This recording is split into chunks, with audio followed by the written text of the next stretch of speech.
So get the torus, get it in here. And then if you want to do the vertex displacement stuff, you can just get the pass-through patch, then set the material to pass through here. And then your donut will be gone. And now what you have to do, you have to connect the color and the position. So color, we can just put a value and I don't know, red. And then the position, and so this is basically the position of every vertex in our object, in our donut, right? So we want to have the vertex attribute local position. And if we put it in here, we see there's something, but no matter how I zoom or rotate, it's not doing anything, right? And if you look at the pre-made patch materials from Facebook, you will notice that what you actually have to do is you have to take a vertex transform, the model view projection, and multiply that with the local position, and then you will see that it actually appears how you would expect. All right, so why is that? And what's the deal with this model view projection thing here anyway, right? Okay, so let's look into that together real quick and learn a bit of OpenGL. So this is basically a website that's really nice to learn that stuff. And I also put the link in the folder, but you can just Google learn OpenGL. And so basically the idea is that you have several coordinate systems you're talking about. So an object, first of all, is stored in local space. So what does that mean? Well, that means that our donut, for example, so we have the local space, which is basically the points of my object here stored in local space. So basically, if you say, hey, okay, you have a coordinate system and it has a like this, right? And it has an origin here, 0, 0, 0. So all values x, y, and z are at 0. And then the further I go on any of those axes, the bigger the values get. And if you imagine that your object, such as your donut, has points, and I'm just going to go back to the other material to show you that a little clearer. So, of course, you have those points here, right? Those points that are connected and that form the surface. Those points are basically described in your coordinate system. So it says, okay, so one plane that makes the donut has 4 points. I want to see it, want to see it, want to see it, want to see it. And it's in local space. That means that 0, 0, 0 is here in the middle of the donut. But then we have several spaces in our 3D world. So one is local space, we talked about that. Then we have world space, right? Which is actually our world. So our world is like all this here, like this is our room. And here, 0, 0, 0 of our coordinate system is this point in the middle, right? And our donut has its own coordinate system. And 0, 0, 0 is in the middle of the donut. But then we also have the view space. So if you look into that scene like we're doing now, and you're a camera, you will notice that obviously a camera has perspective projections. So that means things that are farther away, like the donut now, are smaller than things that are closer to us, like the donut now. And this is also another space, right? Which is, in this case, the view space. And then you also have the screen space, yeah, which is this 2-dimensional rectangle. So how do you get from one space to the next? And this is what this model matrix is here, or well, model matrix, or what the matrices are. So this is what you can do with the matrix, right? So you can do transformations, and that's described here. So basically a matrix is just a bunch of numbers, like you see here, and this is all explained in 2 dimensions until we get to 3 dimensions, which is the same idea. So this is a matrix, right? So just a bunch of numbers. and without going too far into the details, the mathematical details of it, because to be honest, I don't understand them maybe well enough to be explaining them. But essentially what we can imagine is that we can just take a matrix, a bunch of numbers, to transform our points. And so this matrix here we are using here is actually a special matrix, model view projection matrix, and this is actually 3 matrices in one. So essentially, if you look back to the coordinate systems of OpenGL, to get from local space into world space, you have the model matrix, which is basically a bunch of numbers that transforms all the points in our object to all the points in world space. Then you have the view matrix, which transforms all those to view space, and then you have the projection matrix, which transforms it to the camera, and then you have another transformation which places it on a 2D screen, but we can disregard that for now. So you see here, model, view, projection matrix, and this is all the 3 matrices. This is what this is. So we can basically move our vertex positions from one space to the other. So this here, and this we do this by multiplying it. So we just take the position of the point, multiply it by the matrix, and then we get the result. So this actually here should be the same as taking the model matrix, taking the local positions and multiplying it with this. And now let's see, let's visualize it. Let's see how it looks. So let's go back to our material. So this is using the model view projection matrix, everything together. So transforming it from object space to world space to view space to screen space.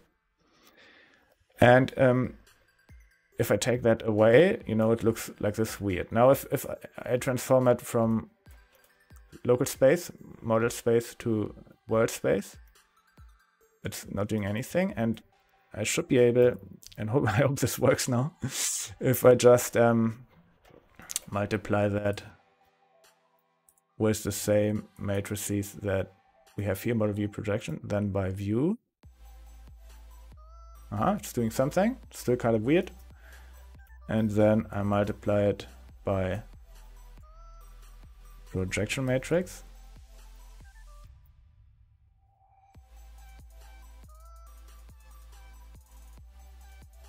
Yeah, there you go. So, woohoo! Showtime! So this is basically the same, right? If I take, whether I take my local position and multiply it by, let me just make 2 branches here. My model view projection matrix, like so. It's the same as multiplying it each step of the way, right? And that way we can move the points from one perspective to the other perspective. Okay, so this is basically the explanation what that means, because again, like we talked on the last stream about it, and even Matt said, well, you know, he kind of clicks around until it clicks in, and I mean, this is basically the same I've been doing as well, but this is the underlying principle. And now, well, why do we care? Well, the cool thing is we can also move our points around with those transformation matrices. So I'm just gonna get rid of all this stuff here for now and take the model view projection matrix again. And then I'm just gonna obviously take our favorite texture as always. Oh, actually, you know, today we're gonna take this texture here. Oh, look, it's so cute. They're looking at each other. So cute. It's funny. That's, yeah, okay, can't repeat it. Yeah, that's kind of weird. I don't know. I think you can only repeat textures that are actually square or something. I don't know. I'm not sure. So okay, so we have our texture so that we see what's going on. And now we can just say, hey, okay, let's look at a transformation matrix and then see how that works. And then here in this article, or any other basic article all over the internet, we have this is scaling, this is translation, right? So this is how a matrix is set up. So you see, this is just a bunch of numbers, and then this tx, ty, tz. This is basically how your points are moved. So how do we get this matrix in Spark? How do we actually make this? Well, lucky for us, there is a patch that allows us to do just that, and it is called what's it called? Matrix Pack. Boom. So we can actually put together a matrix like this with Matrix Pack. And now we see that this matrix that we need has 4 by 4 rows and columns. So this one only has 3 by 3. So we need 4, right? Okay, so let's populate it. 1, 0, 0, tx. So we can do 1, 1, 1. This is how it is here also. Let me just put it next to each other.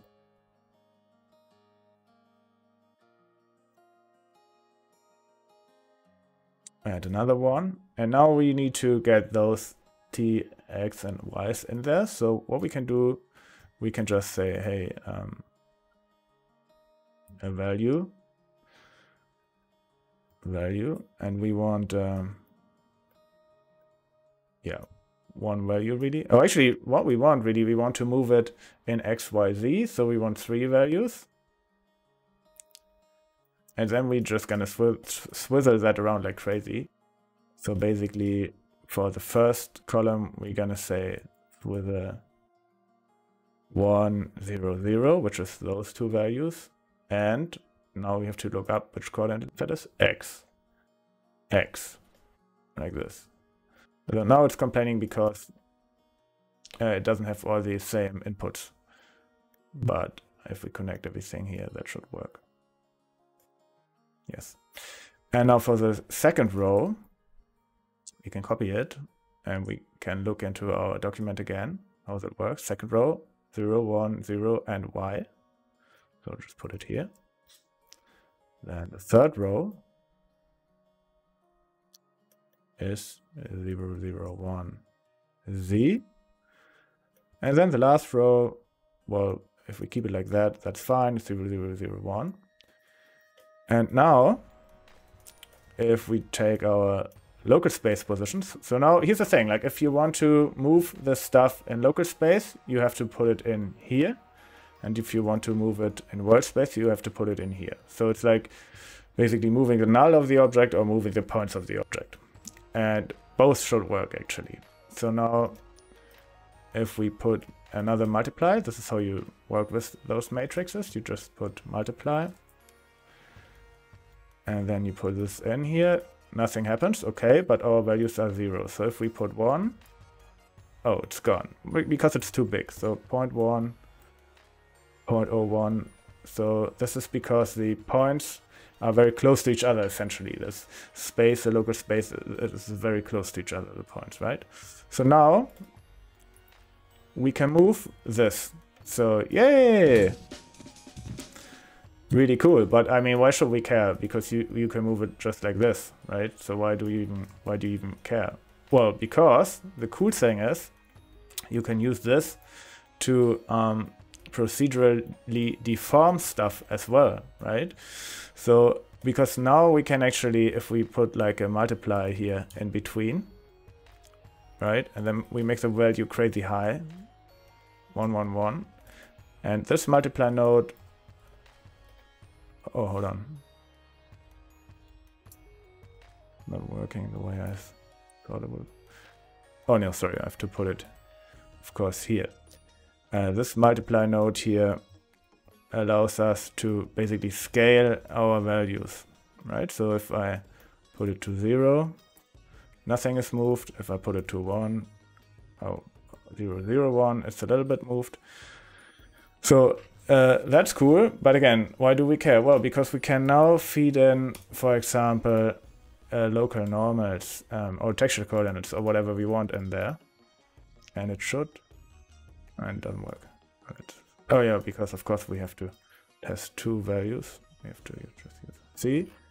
And now this stuff is like bent, which is like way too crazy because the values are too high. So let's just tone it down a little bit.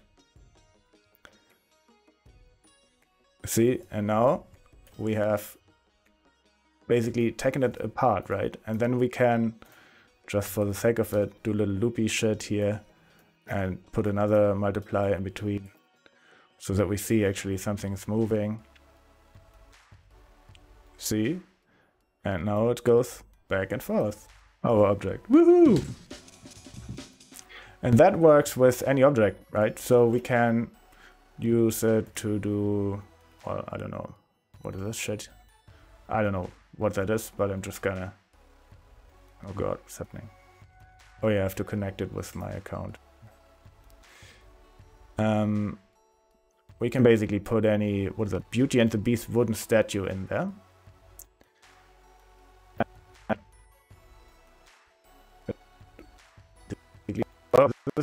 So we have to probably adjust our values.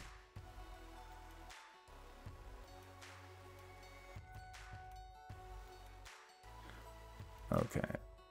Oh, it's also kind of angled weird. Yeah, you know, like the objects in the Spark, well, it's basically sketch fab, right? It's like hit and miss. Sometimes they are amazing and sometimes they are just a little bit weird. So now if we put our material on this guy, let's hope it's just one object. Yes, it is. Great. So if we put now our source material on there, you see that it actually, it looks a little bit weird because we have our guys there. So let's just connect the proper material from the object we downloaded. Yeah, and it is actually moving. Very cool. Shark time! Well, now this is maybe not enough. See, now it's kind of doing crazy shit. And now, and this is because we are moving it along the texture coordinates, right? But we could also use our, again, local position coordinates to do that. So if we take, see, now it's kind of scaling it a bit up. Because now it's actually taking the y-axis of, we put that here, y, yeah, of the local position to change that. And see, it's kind of doing this. And now we can just fuck around with this input a little bit because we know, see, now it's only taking the, because, you know, it's like basically clamping. We tell it only go from 0 to 1. And so it's only taking the positive value. So it's like a band deformer, right? And let's make it crazier. Woo, woo. Or let's make it the other way around. Sorry, Z. Yeah, this looks nice. Woohoo! So, bam, boom, bam, there you go. Band deformer and Spark. And yeah, so that's this.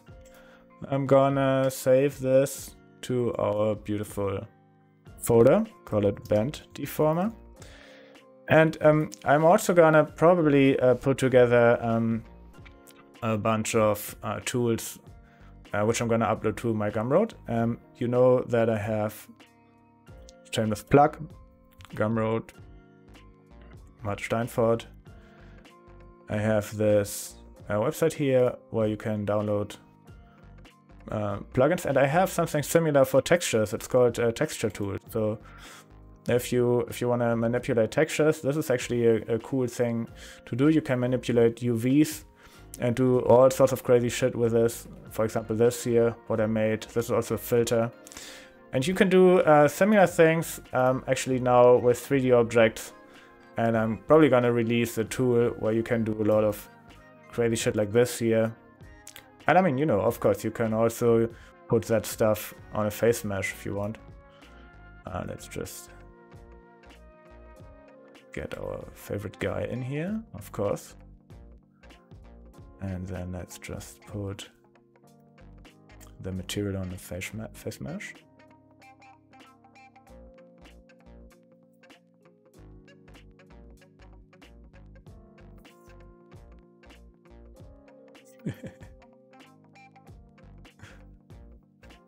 Maybe now we have to, of course, scale the values again so that it works. Oh yeah, it's a little bit. See, that's a little bit too heavy. Oh, that's interesting.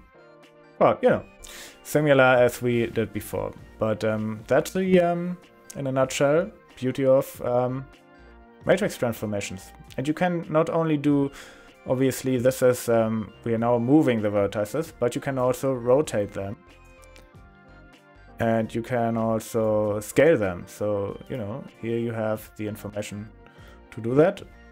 This is translation, so moving them. You can rotate them.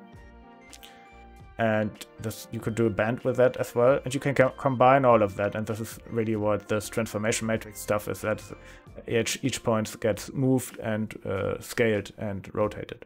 All right.